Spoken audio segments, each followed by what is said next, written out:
বোকাজানৰ শ্ৰী শ্ৰী ৰাম ঠাকুৰ মন্দিৰত অনুষ্ঠিত হোৱা 40 সংখ্যক বাৰ্ষিক মহোৎসৱৰ আজি সামৰণি। দয়াল ঠাকুৰ শ্ৰী শ্ৰী ৰামচন্দ্ৰদেৱৰ 165তম জন্মতিথি উপলক্ষে বোকাজানৰ সৰস্বতী কলনীত অৱস্থিত শ্ৰী শ্ৰী ৰাম ঠাকুৰ মন্দিৰৰ প্ৰাংগণত 3দিনীয়া কাৰ্যসূচীৰে বৃহৎভাৱে আয়োজন কৰা হয় 40তম বাৰ্ষিক মহোৎসৱ আৰু 16 প্ৰহৰ নামযজ্ঞ। বিগত বৰ্ষসমূহৰ ধাৰা অক্ষুণ্ণ ৰাখি এই বৰ্ষতো মন্দিৰ প্ৰাংগণত অতি উলহ মালহ আৰু জাক-জমকতাৰে আয়োজন কৰা হয় 40তম বাৰ্ষিক মহোৎসৱ।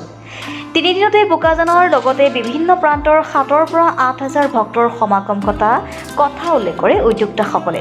প্ৰহৰ নামযজ্ঞৰ বাবে বোকাজানৰ লগতে শিলচৰ, নলবাৰী আদিৰ দলসমূহক নিমন্ত্ৰণ কৰি অংশগ্ৰহণ কৰে বুলি জানিব পৰা গৈছে। প্ৰতিদিনে সমাগম ঘটা ভক্তসকলৰ বাবে 5 কুইণ্টেল ভোগ তৈয়াৰ কৰা হয় মন্দিৰ প্ৰাংগণত। বোকাজানৰ পৰা ত্ৰিদীপ গগৈৰ ৰিপৰ্ট, ৰিপৰ্টাৰ লাইভ অসম। এইটো হ'ল আজি 40 বছৰীয়া, 40 বছৰ পূৰ্ণ হ'ল।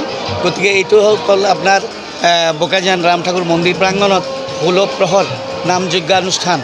গতিকে তাৰ সপ্তমীৰ পৰা ষ্টাৰ্ট হয়, আজি নৱমী দিনে শেষ হ'ব। আমাৰ ইয়াতে কীৰ্তন কৰাৰ কাৰণে, নাম গাবৰ কাৰণে আমি বিভিন্ন এৰিয়াৰ পৰা যেনে ধৰক আপোনাৰ শিলচৰ, মানে কৰিমগঞ্জ, নলবাৰী, এনেকুৱা বিভিন্ন এৰিয়াৰ পৰা আমাৰ কীৰ্তনৰ 10 বা 11জনীয়া দল এনেকুৱা আহে, মানে প্ৰতিটা দলত থাকে এনেকুৱা।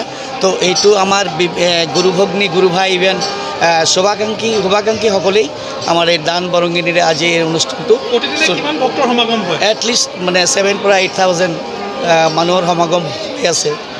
মন্দিৰ দিনা মেইন আজি আমাৰ ধৰক মহাপ্ৰসাদ হ'ব, যিটো খিচিৰি প্ৰসাদ বুলি কয়। এইটো হ'ব। তাৰপাছত আপোনাৰ ৰাতি 8টাৰ পৰা 10টালৈকে আমাৰ সত্যনাৰায়ণ হ'ব। এইটো সত্যনাৰায়ণ হোৱাৰ পাছত সত্যনাৰায়ণ চেনি প্ৰসাদ বিতৰণ কৰা হ'ব। এইটো আমাৰ সমাপ্ত হ'ব সত্যনাৰায়ণ হোৱাৰ পাছত। তো গতিকে এই দলবিলাকে কীৰ্তন কৰি আছে। আৰু এটা দল আছে যিটো আপোনাৰ 6টাৰ পৰা 8টালৈকে হ'ব। আৰু তাৰপিছত আমাৰ নিজৰ স্থানীয় আমাৰ মন্দিৰত সত্যনাৰায়ণ সেৱা সংঘৰ নিজৰ এটা কীৰ্তনীয় দল আছে। তেখেতসকলে সত্যনাৰায়ণ কীৰ্তন কৰিব, তাত সমাপনটো হ'ব। সেইটো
ৰিপৰ্টাৰ লাইভ।